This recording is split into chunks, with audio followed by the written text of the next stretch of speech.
Tempt. Romance audiobooks. A safe place to explore your dreams. Chapter 1. Present Day. Paisley. The scratched kitchen table was covered in dirty dishes, cutlery, and food scraps. A plastic cup lay on its side, liquid slowly trickling out of it. Ugh, it looked like animals had eaten dinner there, not two small children. A long sigh fell from my lips as I watched the spilled drink drip into a puddle on the floor. At least it was just water, I supposed, as I fished around the sink for a sponge. At least it wasn't something sticky, and at least it wasn't dripping onto the carpet. I made a mental note to check the state of the kitchen before sending Lily upstairs for a bath next time. If she hadn't been neck-deep in bubbles, I would have had her clean the mess up. I could hear her little girl voice belting out a Moana song from down here, and I smiled despite my annoyance that neither of my children seemed to know where the dishwasher was. Her singing warmed my heart. She took after me like that. I sang a lot too, especially in, but not limited to, the shower. Shoving aside the electricity bill that was 2 weeks overdue, I unearthed my phone and pulled up the Spotify app, scrolling until I found my favourite cleaning playlist. As Sir Mix-a-Lot's classic 90s hit, Baby Got Back, poured through the speakers, I let the bass roll through me. I stacked the pile of dirty plates and danced them to the dishwasher. I couldn't help it. That damn song was infectious. By the second chorus, I was singing along at the top of my lungs with my butt shaken as I dropped forks into the cutlery holder and filled the sink with soapy water to attack the pots and pans. I attempted a quick little twerk, which went horribly wrong, and I vowed to leave that one to the teenagers. Yikes. Mom! Would you please stop that? Oh, you're so embarrassing. I spun around, expecting to see my eldest child standing in the doorway with his regular preteen scowl on his face, but there was no one there. So I bumped and grinded the air as I danced toward the adjoining living room, wiping my hands on the back of my jeans as I went. In the living room, Aiden was staring at the TV like a mindless zombie, his fingers flying over a controller while he played some game that looked suspiciously like a rip-off of the Hunger Games. You know, you should never tell someone to stop singing, Aiden. Singing means they're happy. Sad people don't sing. Unless you're Adele. Aiden muttered. He had a point. Henry, go to Sandman's Curse. I jumped at his sudden change in volume, then rolled my eyes, realizing he had an earpiece in. A microphone dangled on a cord by the far side of his face. The kid was obsessed with this game lately. If I didn't physically remove it from his hands some days, he'd do nothing else. Henry, no, back me up. I'm going in. On the screen, animated figures moved around, locating supplies and shooting at their enemies. "Who are you playing with?" I asked curiously. It always slightly concerned me when he played online video games, what with all the cyber dangers. He mostly played with a few school friends, but occasionally a name I didn't know popped up, and when that happened, I liked to check out the situation and make sure he actually wasn't playing with some sicko making out to be a 10-year-old boy. This Henry kid's name had come up a few times in the past weeks, and I hadn't had the chance to decide if this online friendship they developed was appropriate. Henry, you know, my bestie. I raised an eyebrow. I thought Simon Herringdale was your best friend. Aiden shrugged. He is. He's my school bestie. Henry is my gaming bestie. I was surprised when he didn't add a duh. Righto then. Tell Henry I said hi. I made a note to thoroughly check out this kid. Aiden shot me a dirty look and covered his microphone with his hand. I'm not telling him that. I raised an eyebrow. Right, of course not. Sorry to be so uncool. He rolled his eyes and went back to his game. Oh boy. He was only 10 and already I was dreading the teenage years if this was where this attitude was heading. I jogged up the stairs as a Celine Dion song came on and sang extra loudly just so Aiden wouldn't miss out on the off-key, high-pitched bits that I was super good at. I hadn't been blessed with much of a singing voice, and it was the true bane of my existence. I would have loved to front a cover band or something. But unlike most of the American Idol wannabes, I knew I was bad. So the only people who got to hear me sing were my two poor, unfortunate children. God save their little ears. I busted in on Lily and her bathtub full of horses and scooped the giggling 5-year-old up into a threadbare towel that really needed to be replaced. I hid my sigh while I dried her off and got her into her pajamas.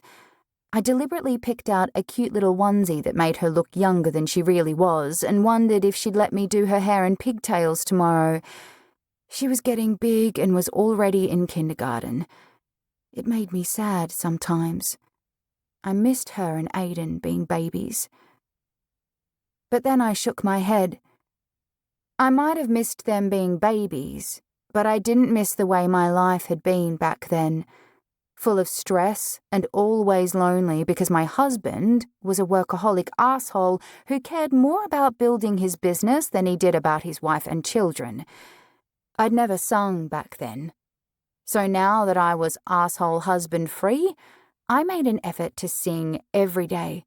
Because he might have walked out of our lives with almost everything I owned and left me with nothing but my children, but it had really been the best thing that had ever happened to me.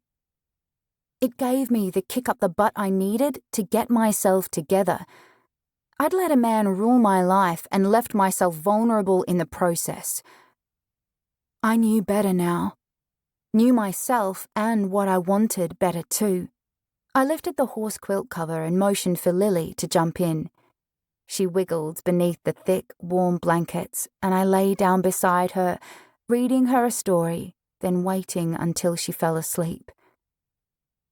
I tiptoed back downstairs and crossed my arms over my chest when I noticed Aiden was still engrossed in his video game. Bed, kiddo. I held my hand up in a stop motion before he could even get his complaints out. He rolled his eyes, tossed the controller onto the coffee table, and huffed up the stairs in a funk of mumbled whining. I pretended not to hear and called goodnight to him as sweetly as I could. Sinking down on the lounge, I let the pile of cushions envelop me in their fluffiness. I loved those kids to pieces, but I was always exhausted by the time they went to bed. I was looking forward to a night of watching Netflix and drinking wine.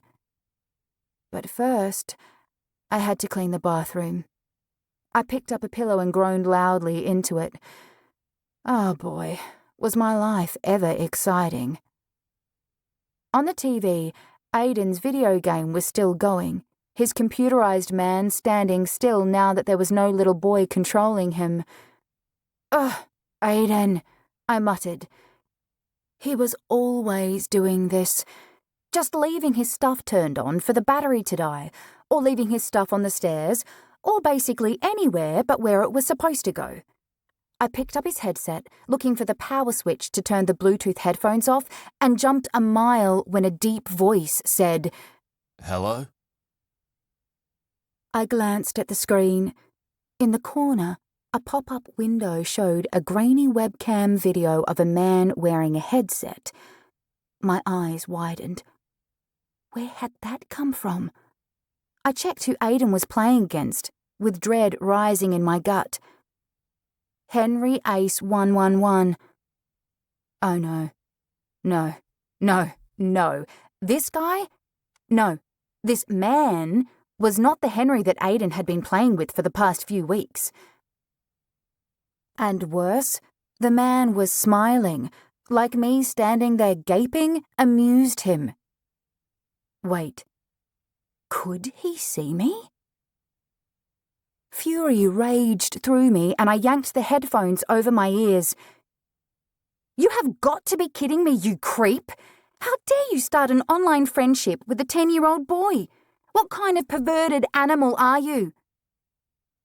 The smile immediately dropped from the jerk's face and he put down the controller he'd been holding. He raised his hands slowly in mock surrender, which only made my blood boil hotter. Whoa. He leant forward towards his camera. Back the truck up. You're Aiden's mum, right? "I am Henry, if that's even your name." I folded my arms across my chest. It's not. I barked out a laugh. At least he was an honest sicko. "Of course it's not. Don't think I'm not reporting this. I will be—" He laughed. The sound, deep and rumbling, it made me want to reach through the TV and strangle him. Wait, before you call the police, let me explain. I'm Henry's dad. You're the singer? I paused. "What?" You like to sing, yeah? His country accent reeked of small-town manners and long days on cattle stations.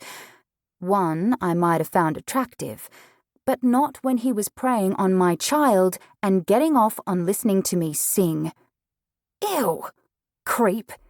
Dirty, filthy creep. No, I lied, unable to stomach the thought he might have been. Oh God, no.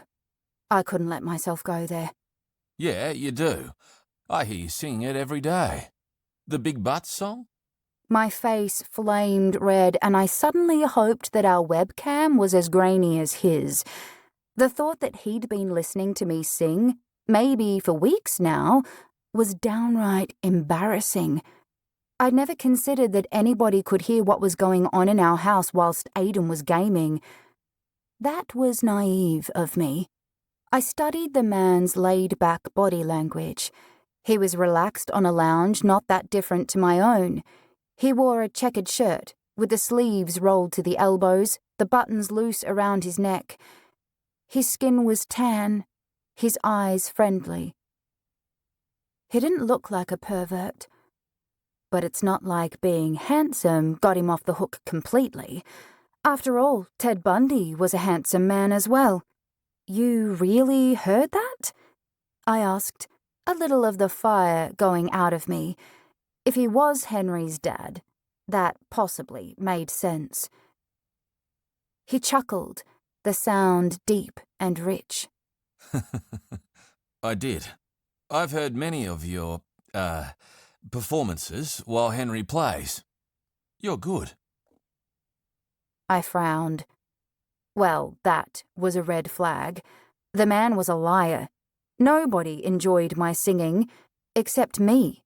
Do you really have a son? You're not trying to groom my child? He choked on the word groom. I assure you, I have a kid. I have the messy bedroom and a load of foul-smelling socks to prove it. And here, look. The camera fuzzed out for a moment before focusing again on a photo of the man with a child that looked to be Aiden's age. It was really a very sweet picture, and I could relate to the dirty socks, that was for sure. Deciding to give the man the benefit of the doubt, I stood up again. "Well, thank you for the singing compliments. I am sorry you had to endure that. I'll turn this off now." I reached for the headphones. Wait.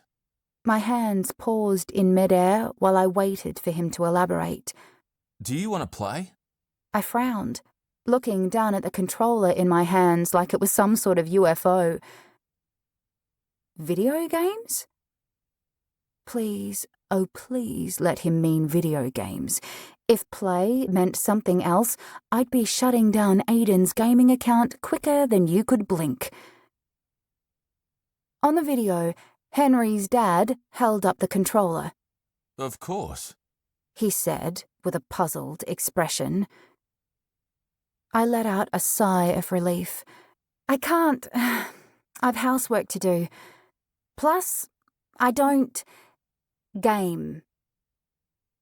He scrunched up his face. Me neither. But do you really want to do housework? I've got a load of dirty dishes to wash and I'm avoiding them. You'd be doing me a favour by keeping me from them. One game? I thought about the toilets that needed scrubbing, then focused on the image of the handsome man with the cute accent on my screen. One game, I agreed.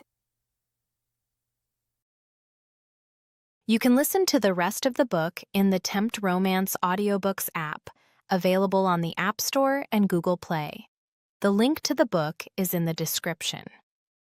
Discover even more bestsellers and exclusive stories updated weekly, only in Tempt Romance audiobooks.